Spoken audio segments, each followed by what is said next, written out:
I've heard a religious scholar describe the American church experience like a religious supermarket. As shoppers walk through the aisles of this enormous store, different types of theologies line the walls on either side.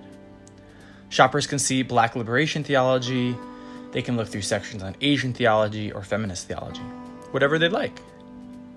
The store boasts that it has every item in stock, but the sad reality is that it does not. The lack of presence of native theology within this supermarket is emblematic of its role within the American church.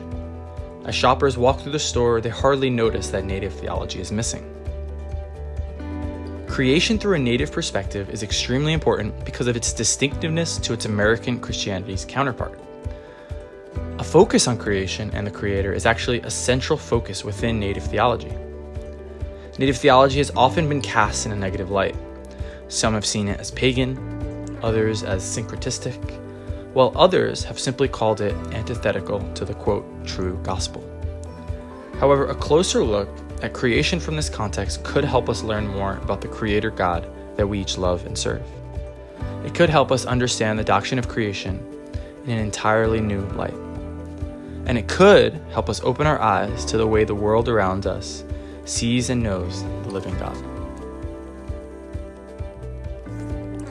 Now, are not those still full of their old carnal nature who ask us, what was God doing before he made heaven and earth? For if he was idle, they say, and doing nothing, then why did he not continue in that state forever, doing nothing as he had always done? If any new motion has arisen in God, and a new will to form a creature, which he had never before formed, how can that be a true eternity in which an act of will occurs that was not there before? For the will of God is not a created thing, but comes before the creation. And this is true because nothing could be created unless the will of the Creator came before it. McFarland. When seeking to understand Scripture in order to establish a doctrine of creation, traditional theologians typically focus on questions that could be categorized in three ways: God's identity as Creator, creation from nothing, and the problem of evil. Any doctrine in theology should result in a greater understanding of who God is. The doctrine of creation focused primarily on God as Creator. This is reflected in theologians' questions of how long has God been Creator, and the connected question, what was God doing before creation? Theologians such as Origen of Alexandria, Augustine, and Bonaventure address these inquiries. A huge topic within the doctrine of creation is asking about God's material for creation. Simply, what does God create out of or from? Creatio ex nihilo would say that God created out of nothing. Yet theologians who do not believe in this claim ask questions about whether there was matter before God, and if so, what was the matter and what was the nature of that matter? When making claims about God creating, theologians are concerned about the potential assertions that would imply that creation is eternal or divine. Likewise, the act of creation also brings up the question of whether God created in time or out of time. The conclusion about God's creation and time would have powerful implications for God's power as well as the nature of time. The doctrine of creation has often been intertwined with questions about the problem of evil. In looking at the goodness of creation, theologians have asked about sin as well as redemption.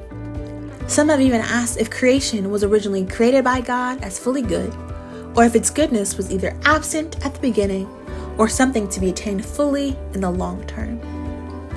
Therefore, traditionally, theology has found it somewhat inevitable to ask questions about Jesus. The larger theological questions about God as Creator and about creation often lead to a number of smaller questions about stewardship of creation and ecology, as well as creation through the Word. When thinking about creation from a Native American context, it is important to acknowledge the emphasis Native people put on naming and viewing God as Creator. And this is a good place to start for a few different reasons. One is that it is such a similar belief to traditional Christian theology on creation. both contexts, whether it is traditional Christian understanding or Native American thought, agree that God is creator. But also, we felt this was an important place to start because of how prevalent the idea that God is creator was in Native American theology. There are many different Native American beliefs about creation dependent on your tribe, but almost all of them, whether Christian or not, acknowledge the role of some creator in creation. James L. West, member of the Cheyenne tribe and ordained American Baptist minister, has this amazing quote where he says, "Maheo is the Cheyenne word for great mystery. One of the most important qualities that Indian people attribute to Maheo is the force of creativity. Maheo is creator. Almost all tribes had a mythology to describe the nature and chronology of the creation of this world, just as Christianity has built on the creation mythology of the early Hebrews." So this is an important emphasis about creation in the Native American context, and a great place for us to start because Christians too, from almost any context, tend to agree that creation was an act of God, the Creator. And while the general idea of this concept is agreed upon, it influences Native American theology on creation in a slightly different way than most Western Christians are used to. Traditional Christian doctrine on God as creator leads us to believe that creation belongs to God and shows God's authority over all of creation. We hold to theological ideas like creation out of nothing because God's creative action in this way is the display of God's unmatched power. But Native American Christians see this slightly differently. For them, God as creator means that creation is sacred. If God was the one who created all things, then there is a purity and holiness to the natural world, a world that we as humans are a part of, and therefore we must act accordingly. For Native Americans, the question of creation is less about that specific initial creative event by God, and much more about creation as an ongoing process, and the way in which we, as humans, ought to be a part of this. Native American theology tends to view creation as circular. Creation continues to happen over and over again. Whereas traditional Christian theology around creation tends to view it as linear. Creation is an initial moment that continues onward to its eventual end of destruction and redemption. This, again, is a slightly different way that Native Americans view creation from their context, and it again has important influences on their theological beliefs. Most Christians take Genesis 1 and our theology of creation and have that lead us to view humans as a separate and superior to the rest of creation. But creation theology influences Native Americans differently. Most Native Americans, on the other hand, view humans as a small piece of the greater creation. An important and necessary piece, to be sure, but a part of that greater whole nonetheless. Any emphasis on humans having an important place in creation is lessened by the thought that we are incredibly dependent on so much else in creation for our existence. In her 2003 book, God is Red, author Vine Deloria writes, "The Indian is confronted with a bountiful earth in which all things and experiences have a role to play. The task of the tribal religion, if such a religion can be said to have a task, is to determine the proper relationship that the people of the tribe must have with other living things. Recognition that the human beings hold an important place in such a creation is tempered by the thought that they are dependent on everything in creation for their existence. The awareness of the meaning of life comes from observing how the various living things appear to mesh to provide a whole tapestry. Native Americans view humans as having a relationship of mutual interdependence with the rest of creation, and this is a central piece of their theology of creation. The Native American perspective on sin, as well as creation's relationship to Jesus, differs from that of traditional theology. Often, traditional theology uses Genesis 3, the story of the fall, to color the perceptions of Genesis 1 and Genesis 2. Yet, the Native perspective typically allows Genesis 1 and 2 to stand alone. It lingers in God as creator and creation as good. Vine Deloria, a Native American theologian, comments that for natives, because the creation event did not include a fall, the meaning of creation was that all parts of it functioned together to sustain it. Within native theology, creation is viewed as being good and having always been good. As a result, the native perspective historically did not draw on Jesus. If the creation event is perceived as good, then it lacks a need for redemption. Likewise, sin as a concept was not prevalent within the native perspective until it was taught by missionaries. Missionaries developed natives' concept of sin and fallen humanity. Overall, the absence of the focus on the fall and the absence of sin contributed to less of a focus on Jesus or the need for redemption. James Street, a scholar who focuses on the native culture, says, "Our ancestors had a relationship with God as creator that was healthy and responsible long before they knew about Jesus. This relationship with the recognition of God as creator, the creative force behind all things that exist, and long predated the coming of the missionaries.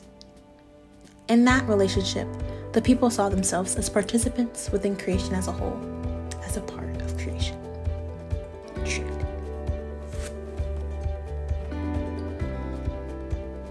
Native theology presents many benefits to Western Christianity. It's actually imperative for our current church context to listen to these often unheard voices. Creation through a native perspective is less concerned with answering questions about the creation account found in Genesis 1 and 2, and is more concerned with how we relate to the world around us. There is a practicality mixed in with native people's theology that is often lost in our Western communities. How do we treat the environment, given that we all come from the same creator? What might our response be to issues of climate change? This contrasts heavily with the way we often explore more about God through Bible studies and in our academic settings. One native theologian, Marcus Briggs Cloud, puts it best. Don't run to get holy in a traditional ceremony and then proceed to throw on the ground your non-biodegradable styrofoam coffee cup that held a drink extracted from beans harvested by underpaid indigenous farmers suffering at the hands of multinational corporations. One cannot fast and dance for the people of the earth while continuing to eat processed foods, a phenomenon brought to us by the colonial and arrogant sentiments of teasing the earth." End quote. For indigenous believers, we are tied to the earth. We are connected through the same creator who created us, as well as everything around us. In an Anglo-American context, we can often see a more philosophical approach being taken to understand the doctrine of creation. Historians and theologians throughout the centuries have debated on whether the creation narrative in Scripture represent literal or metaphorical accounts of creation. Many, including Origen of Alexandria, Bonaventure, St. Thomas, Aquinas, and Augustine, have all had different perspectives, some writing to refute the claims of Aristotle, and others to put forth their theories on creation from nothing, or quote, what was God doing before he made heaven and earth? Native theology, on the other hand, helps ground us within everyday realities. It helps us focus on what's around us. It is much more focused on the communities that exist as well as living practically.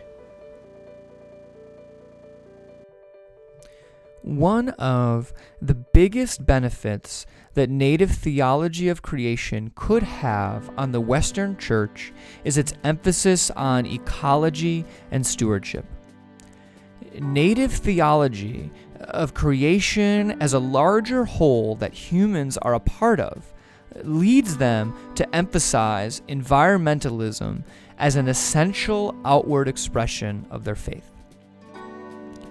Though Christians maintain rich theological beliefs on creation, this theology rarely translates into conversations of stewardship, concern for the environment, and how Christians ought to view things like the depletion of natural resources in the same way that creation theology influences Native Americans. For Native Americans, environmentalism is essential not just because of the responsibility of stewardship, but because if creation is God's, it is therefore holy, and therefore must be respected to the best of our ability. Western churches could learn a lot from thinking about creation as an interrelationship of mutual dependence, the same way that Native theology does.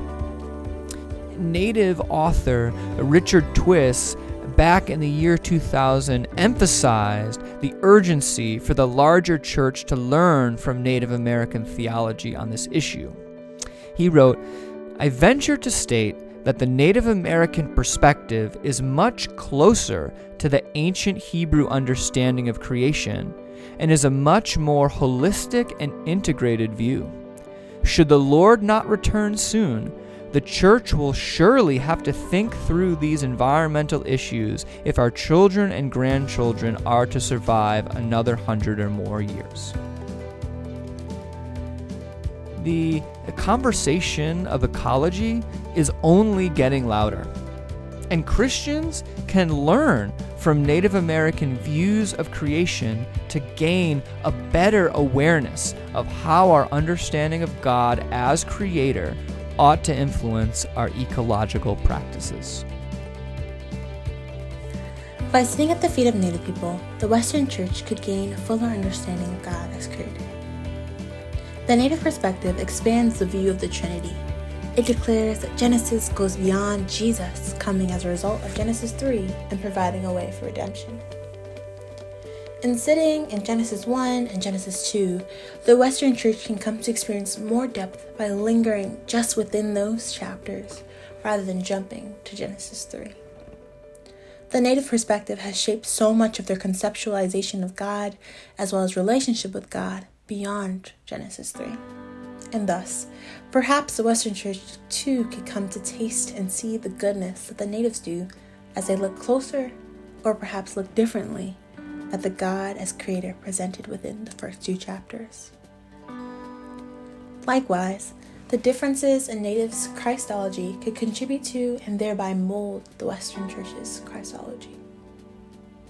Therefore, in coming to learn more information about God as creator, the Western Church could come to have a more intimate and colored relationship with God as they glean more about who God is.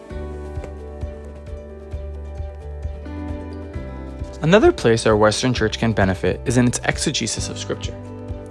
While Westerners tend to believe that they hold a high value for Scripture, perhaps much can be learned from a Native community that has many similarities to the Old Testament Jew. Storytelling through an oral tradition and an emphasis on creation are two main similarities between the Jews of the Old Testament and Native communities. When we examine Scripture through the lens of a Native indigenous person, we might be able to learn something we'd otherwise miss. One pretty fascinating example can be found in Numbers 22, in the story of Balaam's talking donkey. When reading this passage from a Western perspective, one often asks, how could it be that a donkey could talk? However, Native communities, as well as Jews, would be less concerned with the fact that a donkey is speaking, and more concerned and interested in what the donkey has to say. That is to say that the very act of storytelling brings about the meaning. One of my favorite Native American theologians, Richard Twiss, actually claims that the Native American perspective is much closer to the ancient Hebrew understanding of creation and is a much more holistic and integrated view. Many Native communities would argue that we are waiting for redemption from our Creator, and so too is the rest of creation. Plants and wildlife and the mountains and the seas are also longing to be fully restored. That God is not just planning to pluck us from this earth, but that the creation and nature around us is a gift that He will restore. Without native theology, Christianity at large would miss out on a richer understanding of creation theology. Creation theology through the Native American perspective shows us a God who is creator. God is a source of creativity. It belongs to God, and God's authority reigns over all creation. There is an interconnectedness between ecology and stewardship that challenges Christians to engage with care for the environment. We see through scripture in Genesis 1 and 2 that creation has always been intended for good. Overall, Native theology and the ways that they look at creation theology helps us to see a greater picture of God as creator.